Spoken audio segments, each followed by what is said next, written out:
We're pleased to be joined by our partners to provide some welcoming remarks and context for today's discussion. All the wonderful women with me on stage.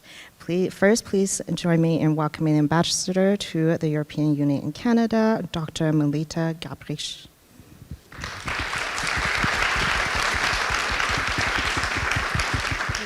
Well, I'll also start by wishing you happy Pride. It is wonderful to be with you today, and I warmly welcome you here as we are gathered, let's say, in the margins of the Pride festivities here in the capital of Canada.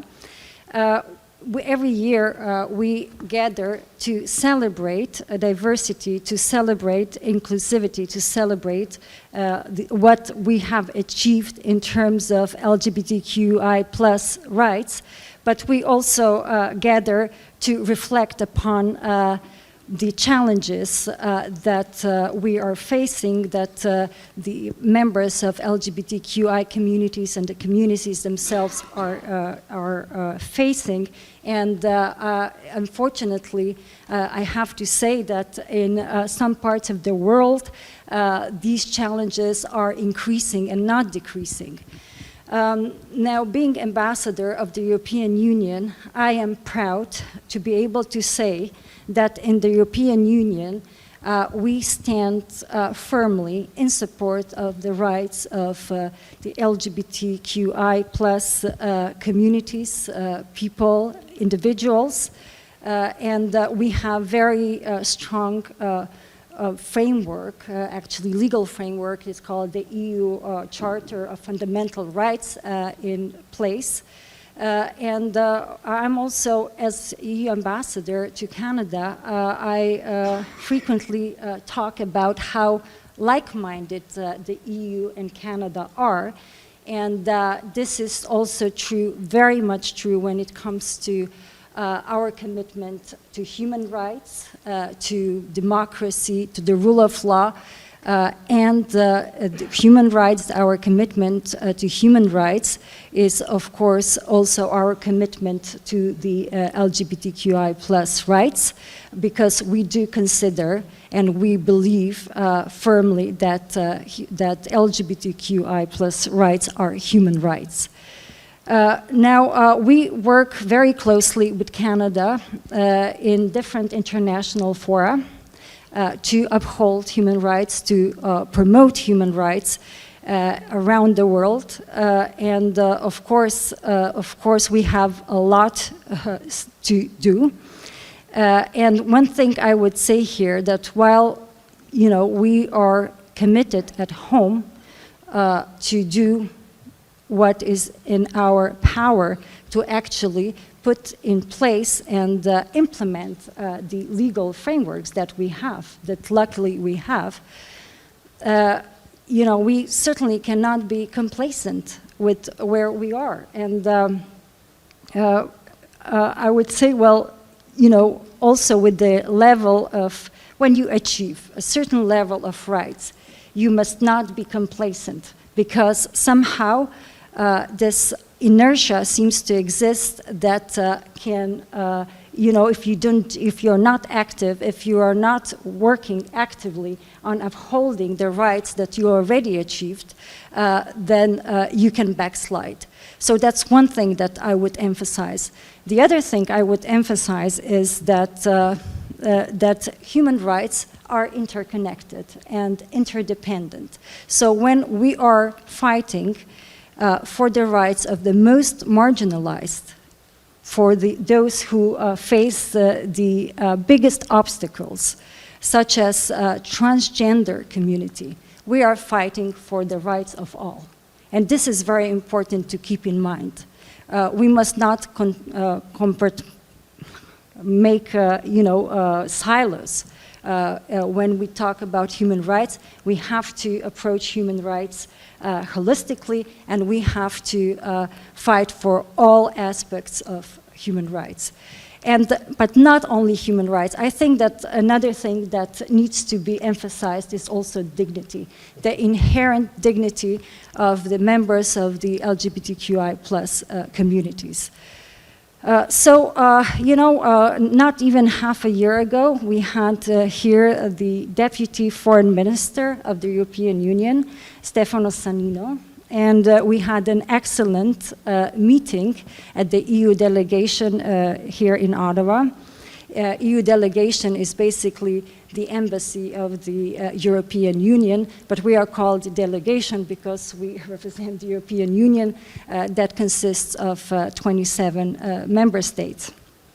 At that meeting, we decided collectively to put together an event in conjunction with the Pride Month or Pride festivities here in Ottawa. And voila, here we are. We are as good as our word. So I'm very pleased that so many people actually came to listen to the panel that will be discussing the challenges, the opportunities, exchange good practices, experiences of transgender people. And one thing that we hope, perhaps a little bit ambitiously, for this panel, for this roundtable, for this event to achieve is perhaps to start to plant a seed for a framework that will promote the rights and of the transgender community. With this, I would like to thank our partners, Dignity Network, Capital Pride, as well as the Union of, the Union of Canadian Public Employees. And I would be remiss if I didn't thank my valued colleague, Pietro De Matteis, who put a lot of energy and initiative into this event and into our activities in general here in Canada in support of the LGBTQI community. So with this, I wish you useful and interesting deliberations. And I hope to see you all on Sunday in the Pride Parade, and happy Pride. My name is Danny Gomez Ortega. My pronouns are she and her, and I am a board member of Dignity Network Canada, and I also work in global diversity, equity, and inclusion. I was born in Venezuela, and I am extremely interested in today's conversations because although we have been winning many legal rights, as the ambassador said, trans people are barely given a chance to thrive, to work, and even survive. Doing the work around inclusion globally, I often witness that people barely know that we exist, let alone that we deserve to take up space. So I am extremely excited and extremely grateful to learn from the activists today, and I am grateful for the work that you do every day. I also want to just talk briefly about Dignity Network Canada in case you don't know about our work. Dignity Network Canada is a network of over 60 organizations across Canada that are interested in advancing LGBTQ rights globally, and we do that a number of ways. I am also very proud to be here with our director, to our executive director, Doug Kerr, and also with our brand new director of members and a whole bunch of other things.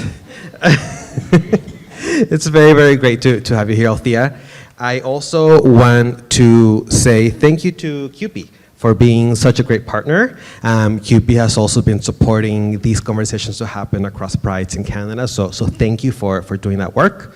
Also thank you to you, Ambassador, and to the European delegation. Dignity Network Canada often works with different missions and embassies in Ottawa to advance and to advocate for rights globally. So we're very, very proud to call you a partner and to know that we can count on you. And last but not least, again, I wanted to thank our activists that we're going to learn from today. Your work really is about keeping people alive, and so I want to thank you from the bottom of my heart for keeping our community alive. Thank you everyone for coming.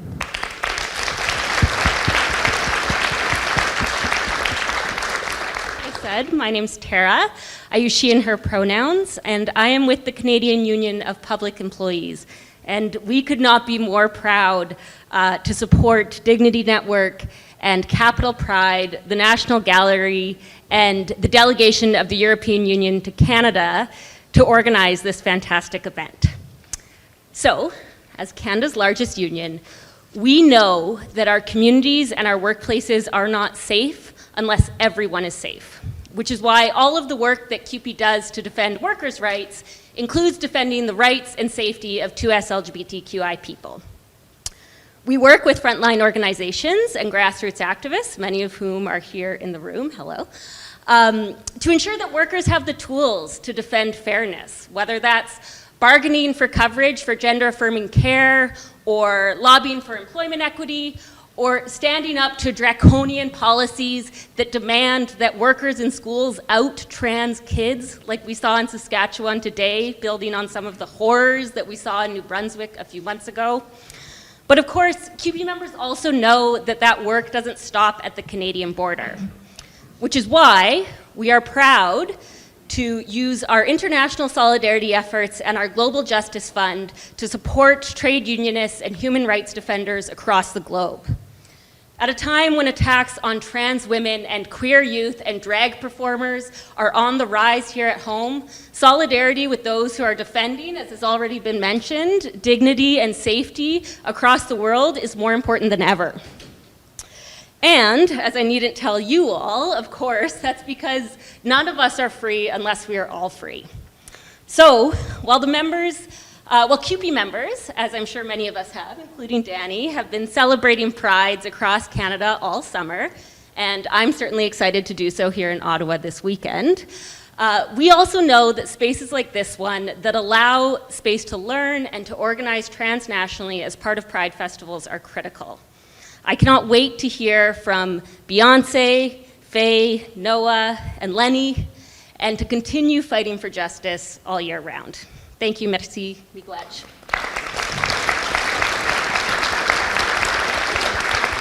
Frequent media spokesperson on all of our community issues. Faye is Executive Director of Wisdom to Action, a consulting firm that works with nonprofit, public, and private sectors on queer inclusion, community engagement, and organizational development. She's also the president of Society for Queer Momentum, an advocacy nonprofit that is challenging rising hate and government inaction on queer issues. She's the first trans woman to serve on the boards of directors of YMCA Canada and Oxfam Canada. Please join me in welcoming Faye. In the tradition of Pride, I think you always have to start by saying, Happy Pride, everybody. How y'all doing?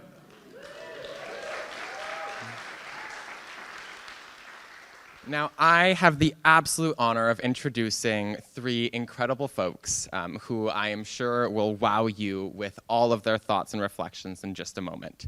I am going to ask you in the name of time to hold your applause until I have read each of their bios, all three of them together, and then we'll give them an outstanding round of applause. Does that sound good to y'all? I was really worried somebody would start clapping.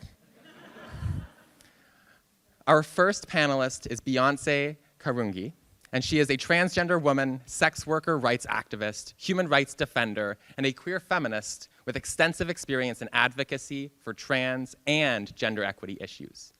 Born and living in Uganda, she founded Trans Equality Uganda and is their executive director.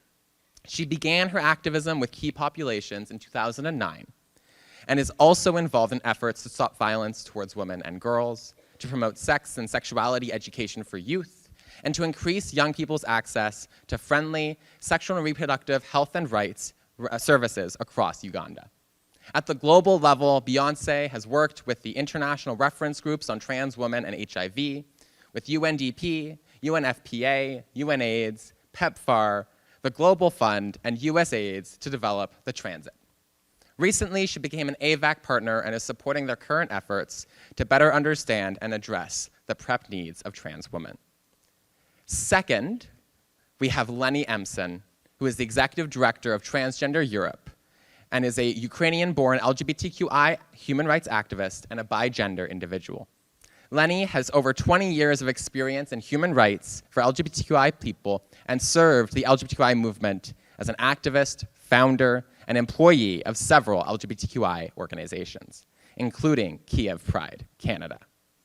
Lenny represented the international trans community in the ILGA World Trans Steering Committee, the Eurasian Key Populations Health Network's Global Expert Group on Transgender People and HIV/AIDS, the TGEU Board, and the grant-making panel of the International Trans Fund. Lenny is also an active board member of the European Pride Organizers Association. Last but certainly not least, we have Noah Innes Parchment. And Noah is a Black transmasculine person who was born and raised in Ottawa. His experiences with homelessness and growing up in Ottawa community housing motivated him to pursue a career in social work. Since receiving his bachelor's in social work in 2014, he has volunteered and worked to empower 2S QT BIPOC in communities provincially in Ontario, nationally, and locally right here in Ottawa and Toronto. Noah has spent the last 6 years supporting trans and gender diverse people to connect to the resources and supports they need to affirm their gender, and is currently sitting on the regional planning table for trans health in the Champlain region, and is the operations manager with LGBTQ Youthline, one of my favorite organizations in this province, a youth peer support helpline in Ontario. Let's give these phenomenal three folks an astounding round of applause.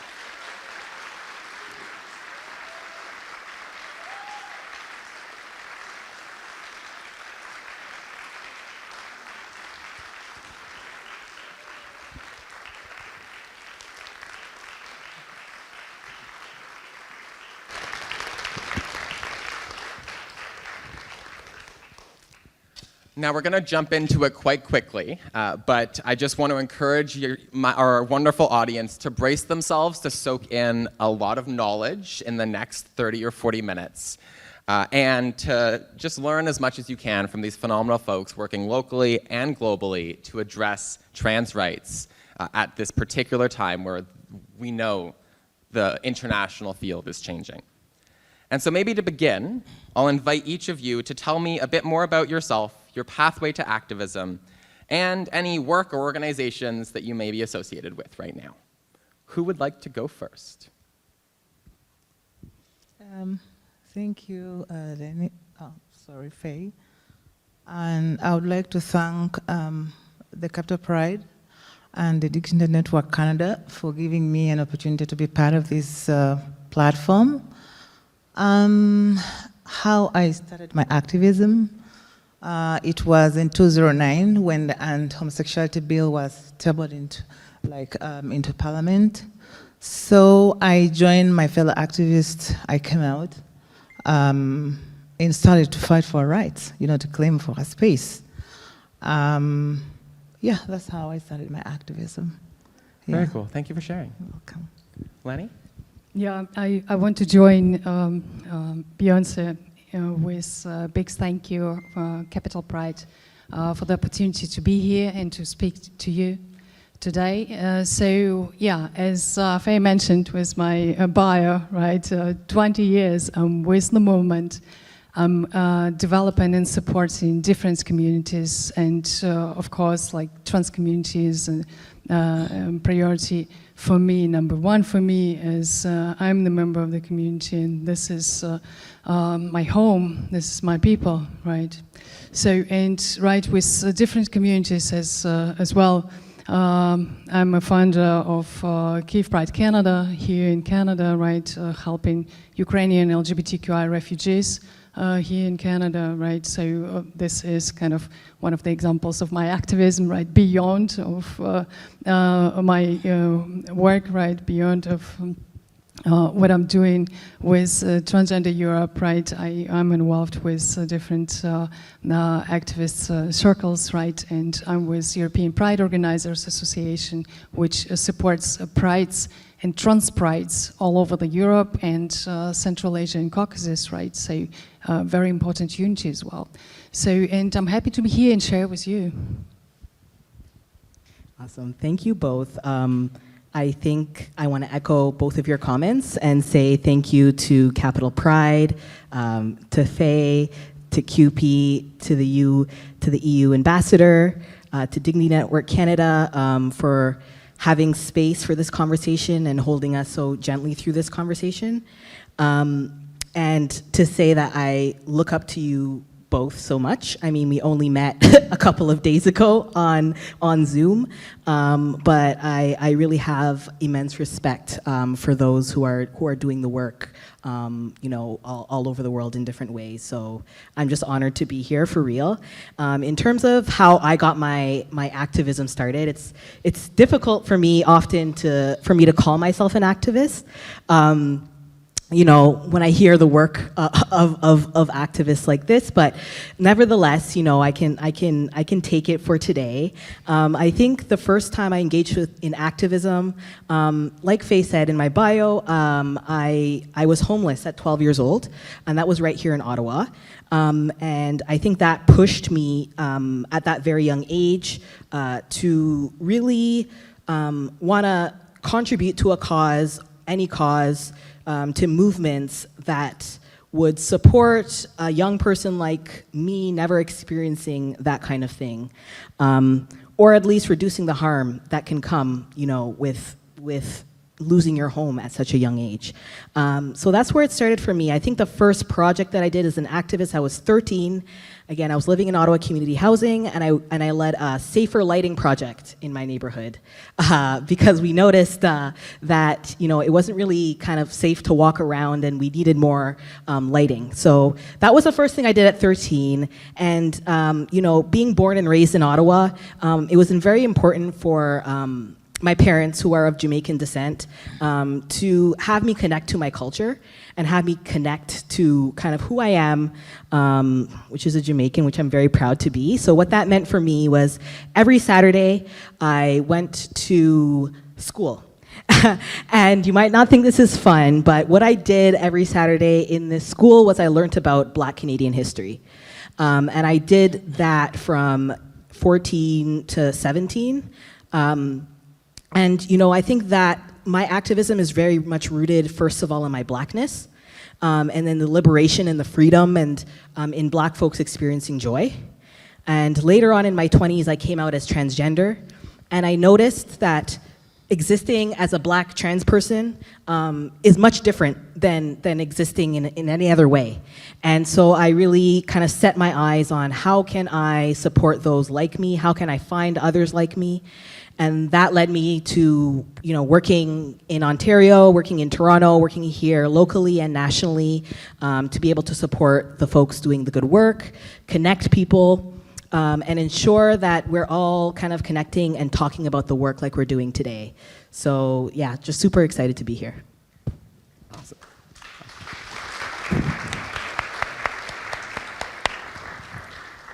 Now, to dive right into our more fulsome questions, I think we talk a lot about the, you know, anti-trans hate and the state of the world when it comes to trans rights. And so I wonder if each of you can tell us a little bit about the current situation in the countries and communities that you're connected to, and what are some of the most difficult issues that you're encountering in those environments. Beyonce, are you good if I put you on the spot? Yeah, thank you, Faye. I think to begin with, like in the African context, it's the draconian rules that make our work very difficult, working in a difficult environment. But also I'll say that, you know, connections help you like to do the work, much as it's difficult. Like for me, the first time I engaged with the government is when I was selected to go and speak. In Africa, there is always, after 2 years, they have a conference called the HIV/AIDS conference and STIs in Africa. So I was selected to go and speak on the panel. And then from that time, UNFPA picked up interest in my work. So going back home, they called me and they asked me that we had conversations, and they were like, how do you want us to support you to do your work? Because, you know, because trans issues are invisible, you know, because when they talk about in Africa, they always talk about men who have sex with men and female sex workers. They leave out trans. So what I said, I want you to help me to engage with the government, you know, the Ministry of Health, Uganda's Commission, to talk about our issues, But first of all, I want to teach them, like GSD. Teach them what does it mean to be trans, the different acronyms, because people usually in Africa mistake trans people to be gay. So this is how I started. But like in the journey, it was not really easy. The first time I was called to go and speak to the people, like the delegations, people come from the ministries from all over, the government sectors. Like they called me to go and speak. Like before I did my transition, like I had like facial hairs and everything, my hair cut off. So when I went to introduce myself, I'm like, I'm Beyonce Karongi, and my preferred gender pronouns are she, her. Oh my God, people abuse me. Oh, but you're a man, you have beards. They already like shut me down, you know what I mean? Like I was intimidated. But later on, what I learned is like, if you want to do like your advocacy work, it's always be humble. So I was humble. I mean, that's how I made friends, like talking to people, this is how I made friends. And so as years went on, actually I was the first person, like from the LGBT to be called to go and speak, because usually in Uganda every year we have what we call the AIDS annual review. So I went to speak on a panel. They called me to speak. Like they said, we want to learn from you. We're learning a different thing because we're hearing about LGBT issues. People are talking about homosexuality, but we don't know. So like for me, I think it was a power to teach people to engage, like engagement. So this is how the inclusion has begun, despite, the hostile environment. But also, it's really hard to like, things like the legal environment, things like, the name change, the gender marker, to access healthcare services like the gender affirming healthcare services, but also HIV in general, all the things. So I told them, because they have what they call the national action priority plan, like the strategic plan. I told them that I want trans people included into that document, through thick and thin. Much as it is like life and death, the activism that you do, people will look at you, who is this Beyonce? Who is this person saying, giving commands? But yes, I'm saying we are Ugandans, we are dying, because before trans women used to die of AIDS, and I didn't have information that people can contract HIV. So this is how, I've been able to work, much as it is hard, but also threats make you, you face threats when you're going, like where you pass, because people have seen you in the media, like this person, you can't use like public transport, you're worried, many things, even like landlords, you can't stay in one place. You keep being evicted all the time, you can never settle unlawful evictions because people have seen you like, oh, this is a person promoting. But like you're educating people, like you're helping Ugandans, but it's not easy. And then I think the last thing I need to say is that also, things like gender marker registration. Like in Uganda, it's mandatory to register, they brought a system of registering, like having a national ID. For me, it's really hard. By the time when they came, I'd already started my transition. So it was hard for me to go there, to express myself. Because you're supposed to produce your passport, to go there. So when I went there to register, I had my passport, so my passport has male names, and then these people looked at me, they wanted to arrest me. But again, I say the advocacy that we've done, SMUG had done a high level of advocacy. So I texted my colleague, Frank Makisha, and I'm like, Frank, I'm here at the NERA, I'm going to be arrested. So Frank immediately called this lady, the ED of the NERA. So this lady came out. And she asked, are you Beyonce? So this is how they let me go. So you see, these kind of things that we do, the advocacy that we do, it means a lot to Ugandans. Yeah, I think that's it. Thank you. Can we give Beyonce a round of applause?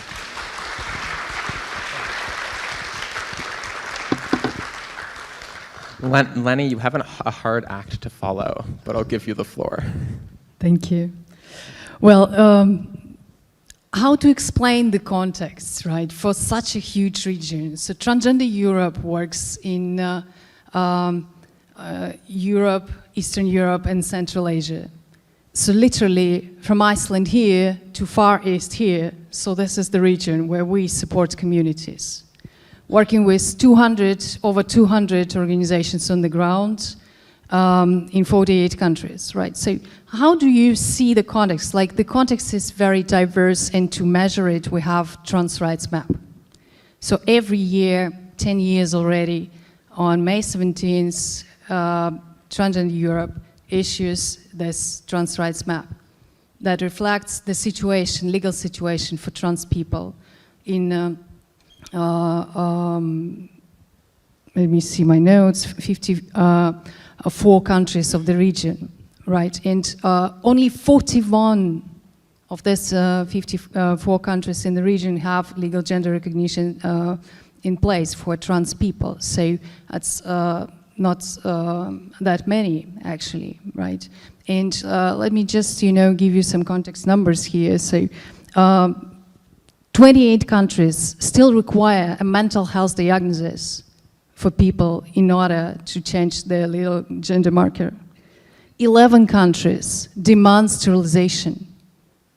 11 countries still in Europe and Central Asia demand sterilization for trans people, demands this terrible surgery, right? And 19 still require people to be divorced, right? On the good side, right, 11 countries actually base legal gender recognition procedures on self-determination, right, of the person. That's on the good side. On the other side, just 11 countries in the region accept self-determination for trans people. And now in Germany, it's a big discussion because like self-determination law is about to be finally accepted after years of discussion. It's finally, yesterday it passed the cabinet, now it goes to Bundesrat and then finally to the parliament, right? So it's a long process, and trans people in Germany are really waiting for this law to be accepted, right? And of course, non-binary recognition is on a very poor level. So just 2 countries in the region recognize non-binary people on a legal level, right? So this is the context, very few numbers for you to understand the context that we are working with, right? So we're working with organizations on the ground and helping them to advocate on national level for trans rights. We're working on the European Union level, right? And this diversity of the contexts here in the region is really probably a moving engine that, some countries can be an example, right? And some countries could do better in these terms, right? So if you want to check, more details, just go transrightsmap.tgu.org, right? So, and check on the more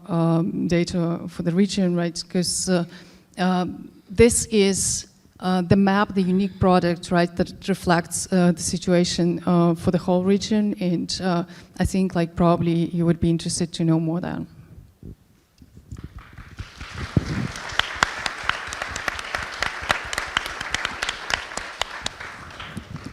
Noah, over to you. Of course.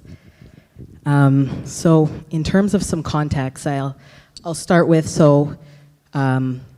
I work with the LGBT Youth Line as my day job. And in our annual report last year, so to give some folks context, LGBT Youth Line is a peer support helpline supporting youth in Ontario, up to the age of 29 with anything they want to talk about. They reach a peer when they reach out to Youthline that is from the community, that is a youth as well, who gets it. So our annual report last year demonstrated that the majority of youth who use Youthline, and that is over 5,000 youth here in this province, the majority of youth who use Youthline are 15 or younger, right?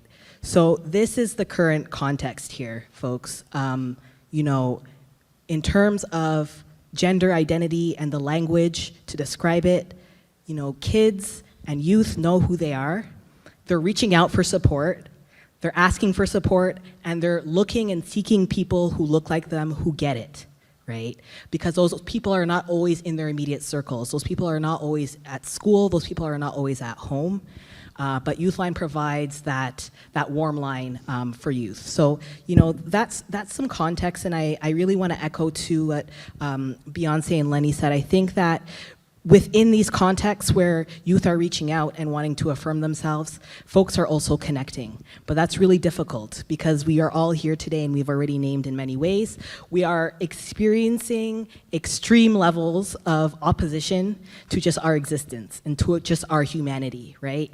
And what I witnessed, a bit more context here as well.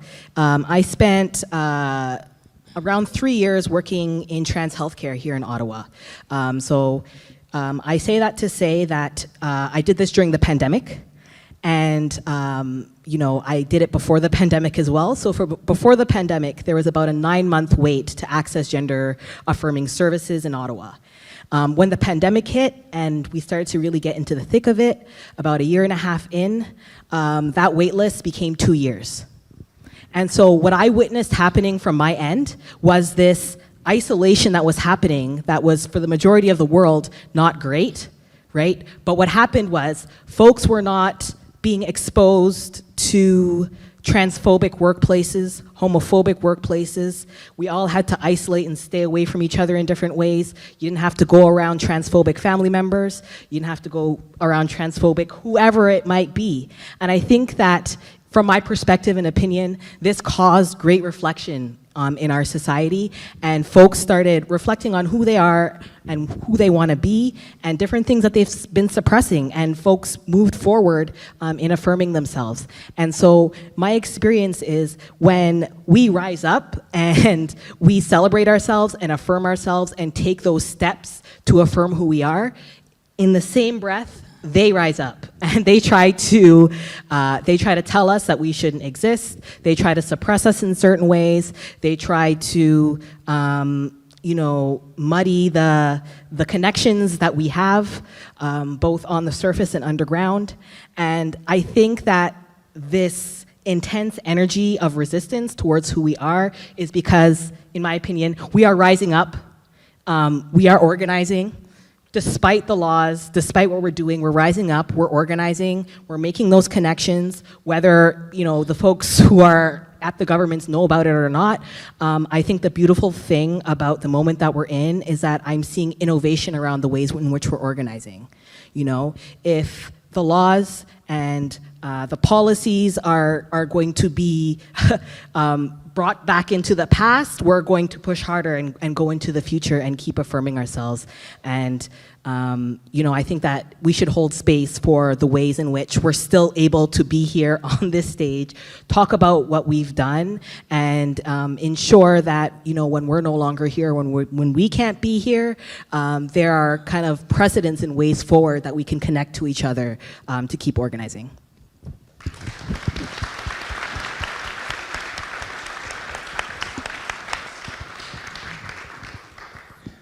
So our next question tries to connect the dots between what we're seeing in various parts of the world, in Uganda, in Europe, and right here in Canada. And so I think in Canada, we often imagine that we're excluded from global trends. It's like a weird Canadian exceptionalism thing that we've got going on. But we are seeing this rise in regression and rhetoric, and it's not isolated to this context. And so I wonder, for our panelists, how do you see those connections on trans rights and the pushback to it? For example, this emergent anti-gender movement or anti-rights movements. What does that look like in your context, and how do you see those dots connecting? Would anyone like to start us off? I can start us off. Yes, please. That's cool. Awesome. I see a lot of connections between, for example, what's happening here in North America and what's happening around the world. The first connection that I sort of think about is colonialism. I think about the laws that exist in certain places in Africa that look, very, very colonial influenced, and so. It's just like the origins of colonialism trying to bring European and religious values into a place where they have their own ways of being and living. It's the same thing. You know, homophobia and transphobia are colonial things. People from the continent and all around the world are not inherently homophobic. These things are things that are taught and that are conditioned.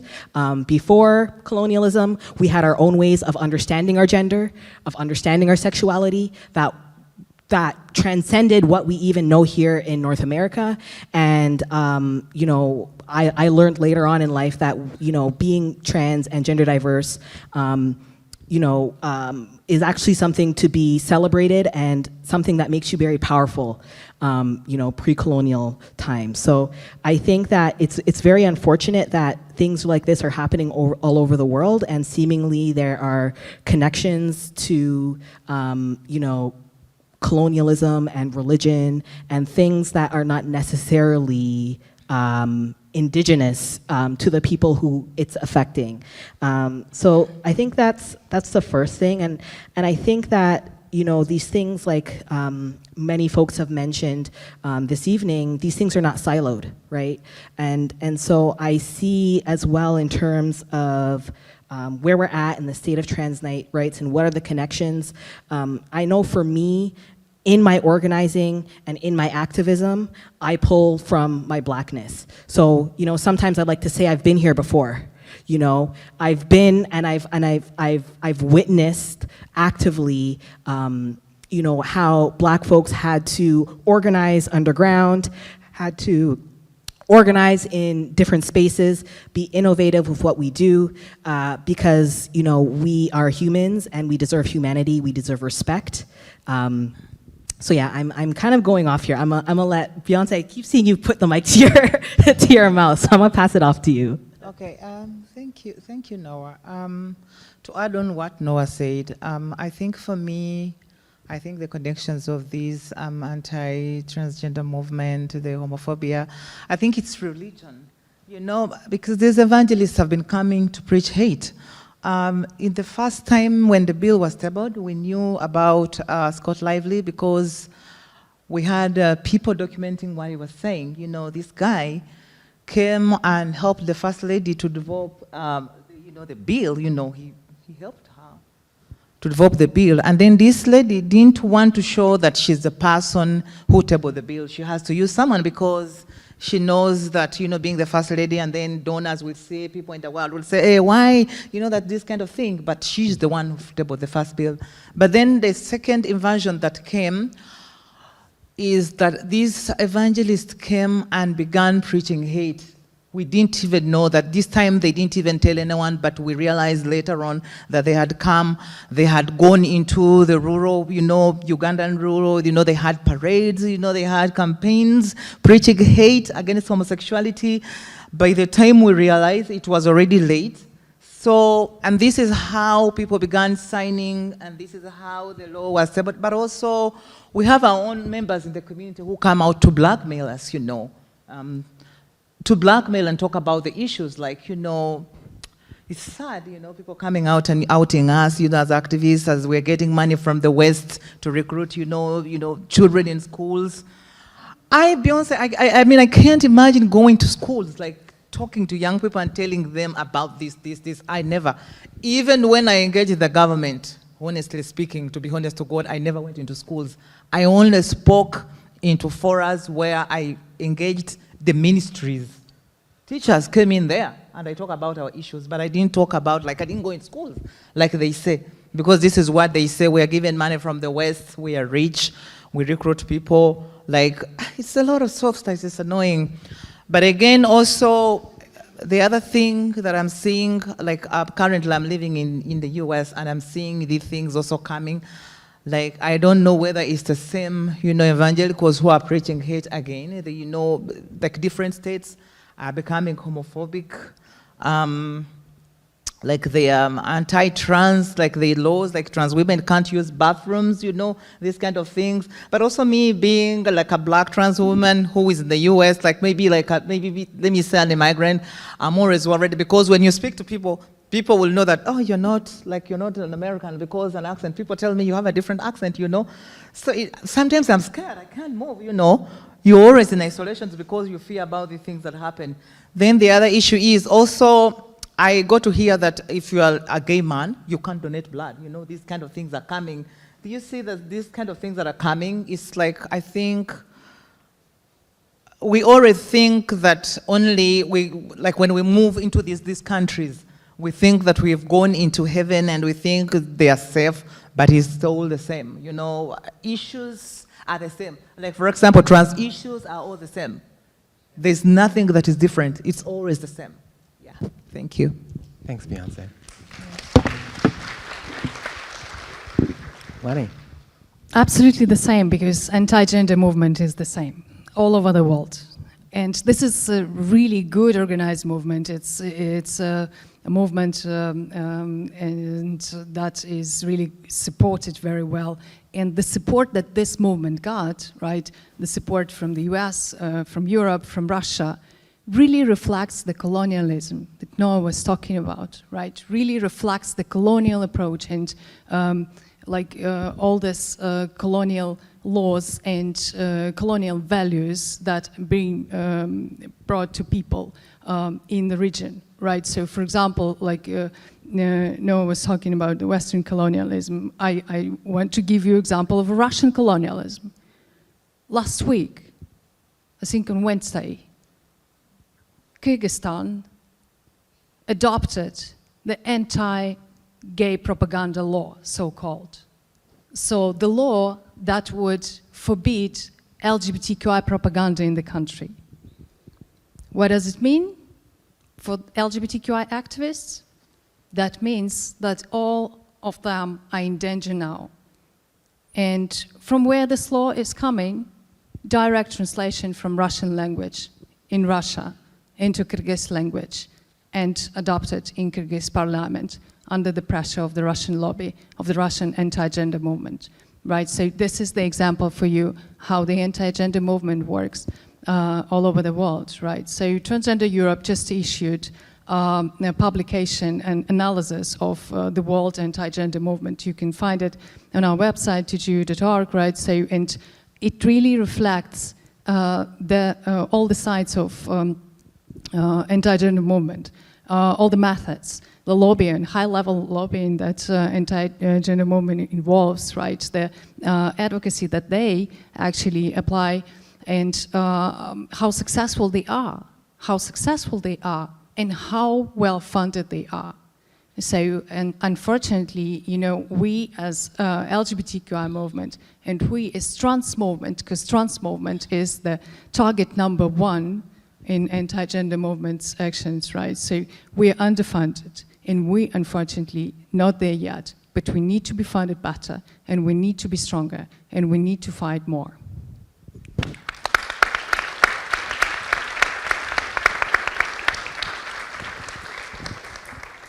I'm having a hard time not jumping in and adding my 3 bullet points of thoughts, but we only have so much time. And for your knowledge, I am going to keep you in this room for 10 more minutes, and then I will let you go have your drinks. But thank you. I think there are these, we often imagine that it is isolated to each different country, and we don't always connect the dots, and rooting it in colonialism, and then recognizing the ways that certain countries are still exporting this globally. And it's not just our homophobic uncle who hasn't gotten with the times. It is organizations and powerful institutions that are pushing an agenda, and it is focused on trans people, but I think it is equally an effort to roll back social justice, human rights, and equity across communities. And so thank you for connecting those dots, because again, we cannot silo liberation, justice, and equity. It is all of us, or it is none of us. Now, that was 3 bullet points, right? Now, I left the most powerful question in a way for last. And you have a room full of brilliant folks, both here in Ottawa, who I think are passionate about the global fight for queer and trans rights. We want to figure out how we can be supportive in this global struggle. And so I wonder if you have any thoughts around what global solidarity might look like, particularly in the context of countries like Canada, where for all my worry about the next 5 years, we are in a much better place than in many other jurisdictions. What would solidarity look like right now? And how can we support each other to meet this moment? Easy question. Would anyone like to start? Giving me the eye, Beyonce. Fine, I'll do it. I think, supporting those who are organizing. So everybody on this stage, a lot of folks in this room, a lot of folks who were on the stage before us, I think is vital, including Faye, who's doing amazing work here on these lands and in many places to advance to advance our rights and actually to name what is going on. I think that it's not easy to put ourselves out. I'll speak for myself, but I wonder if you two would agree that it's not, or three would agree, it's not easy to put yourself out there, especially in this anti-gender movement. There are increased risks to being vocal about our rights and the need to maintain our rights and increase our rights. It's not easy, and so I just think about doing everything. Our society needs to do everything we can to protect trans folks and also to support the folks with the lived experience who are actually in the movement doing the work. Because sustainability is important and burnout is real. And so it's important that we can create circumstances, first of all, to just eliminate a lot of the hate, discrimination, racism, transphobia, homophobia that a lot of us experience. But also just to provide space for our humanity. Because I think at the end of the day, we're human beings who deserve love, who deserve care. And I think if we operate all in that way, I think that we can get far and we can do a lot together. I also think that here, in Canada, it's really important to support, affirm, and listen to folks who are Two-Spirit and Indigenous, to support the different movements, causes, and calls to action for missing, murdered Indigenous women and Two-Spirit folks. I think that this movement is connected to the trans and gender movement, and that, as I mentioned earlier, gender and sexuality, and exploring that outside of man, woman, boy, girl, or even all of the letters under the alphabet that we use to describe ourselves. We Black and Indigenous people and people all over the world had ways of naming these experiences, celebrating these experiences, and recognizing them as powerful, right? So a lot of us are returning to our roots in a lot of ways and recognizing that we were taught one thing, we feel something different, and we're moving forward with that feeling. We're really not sure, me, I wasn't sure what I was doing. I didn't know what transgender was. When I was even like a young teenager, right? So I always say that I became something that I did not know that I would become, right? And so doing everything we can to support those folks, and I think lifting each other up, hyping each other up, honoring our work, respecting our work, continuing to have these conversations, and giving space to folks doing the work, to trans folks, to gender diverse folks, to feel the range of emotions from joy, finding opportunities for us to participate in something like Pride and feel the funner aspects of that, but also giving us time to promote and advance the messages and the calls to action that we have to share. But also, when I say range of emotions, I mean there's joy and there's also grief, right? We can lean into trans joy all the time, but the reality is that people are passing away, people are dying, people are not able to access what they need to thrive and be okay. And I think that we could celebrate joy all day, but we should also hold room for grief around the kin that are not here with us, around our ancestors, around the time that we've lost in honoring ourselves, in just fighting for who we are at a baseline. So I think finding opportunities to allow trans folks to be messy, to not be perfect, and to experience the range of emotions a human can experience is where we can start. Thank you very much, Beyonce. So I want to build up on two important, for me personally, very important points that you were mentioning. So first of all, experience sharing. right? Sharing the situation, sharing the contexts, and helping communities to each other and helping allies to understand what's going on. 2 weeks ago, I was speaking in Prague for the Pride Prague opening. Czech Republic, and Prague is the capital of the Czech Republic, is one of the 3 remaining in the European Union countries where sterilization is required to assess legal gender recognition.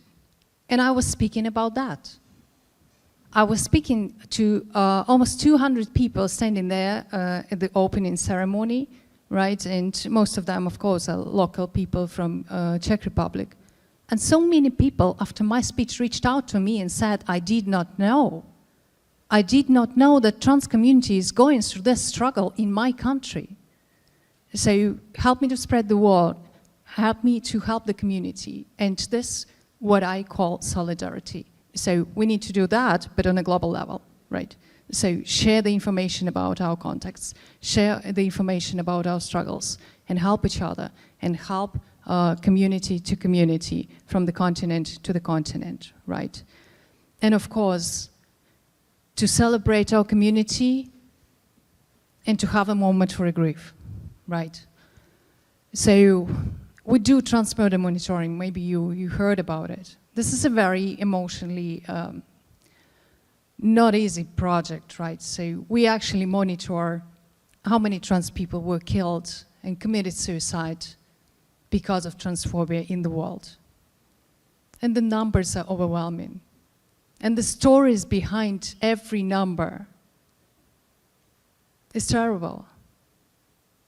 So, and we usually release it for Trans Day of Remembrance, right, in November, so the whole community in the world can join us and celebrate the life of these people that are not there with us anymore because of transphobia.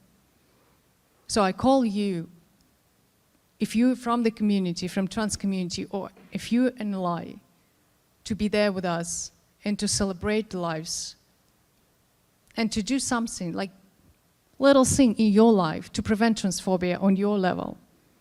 Or if you're big and you have a big position, to prevent transphobia on a more global level. So let's do it all together, and we will make it better.